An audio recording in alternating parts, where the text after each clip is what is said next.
Familiares de una mujer embarazada denunciaron que una doctora del Hospital Distrital de Ñemby, le dijo a la madre que su bebé estaba muerto dentro del vientre.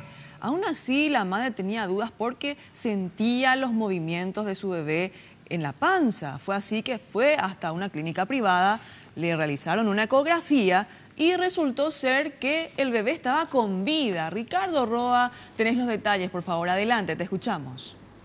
Hola Cintia, ¿qué tal? Muy buenas tardes. Y es lo que están denunciando los familiares de esta joven identificada como Ilsa Rodríguez, de 26 años. Ella acudió hasta este hospital de Ñemby tras sentir algunas molestias en el vientre. Ella fue recibida por la médica de guardia. Ella es María Cristina Talavera, quien luego de realizar una evaluación de palpación finalmente diagnosticó de que el feto ya no se encontraba con vida. Los familiares con desesperación, con susto, le solicitaron a esta médica realizar una ecografía para poder determinar si realmente ya no había forma de salvar al feto, a lo que esta médica se negó en absoluto, diciendo de que ya no había forma de poder salvar esta situación.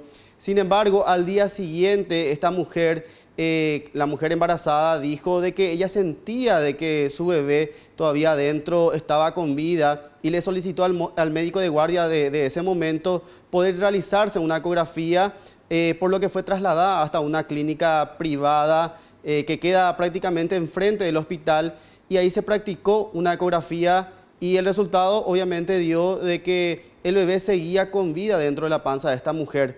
Los familiares dicen de que la médica, estamos hablando nuevamente, repito el nombre, María Cristina Talavera, actuó de manera negligente porque desde el primer momento ella evitó todo contacto, toda comunicación para informar a los familiares de cómo se encontraba esta mujer.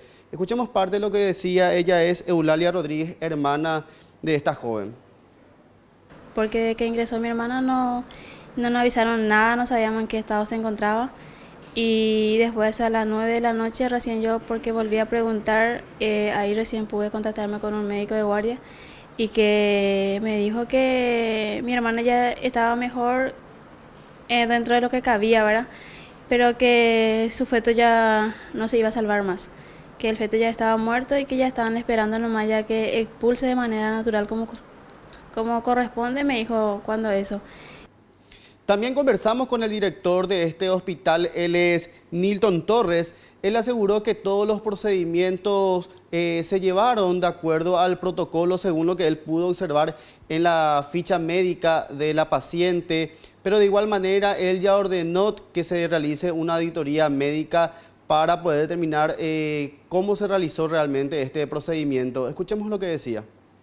El diagnóstico que nosotros leímos, o sea, el informe de la doctora que esa noche estuvo, es el de un aborto en proceso con un feto vivo. Eso es lo que nosotros tenemos registrado en la ficha, y las palabras que utilizaron no te puedo precisar, ¿verdad? Pero según las denuncias de los familiares, que estuvieron hablando de un feto ya inviable, ¿verdad? O no sé si la palabra aborto se interpretó de alguna forma diferente. Desconozco un poquitito de los términos exactos que se utilizaron esa noche, que al final de cuentas creo que es el quiz de la cuestión acá.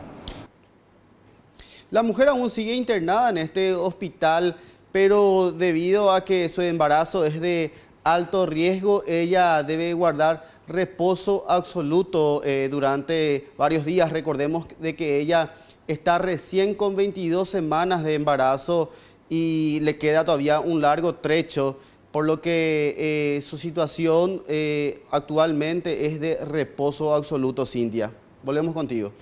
Muchas gracias, Ricardo Roa, por este reporte. Ni quiero imaginarme lo que habrá sentido esta mujer embarazada, los momentos de tristeza y desesperación al recibir este diagnóstico errado de la doctora del Hospital Distrital de Ñemby.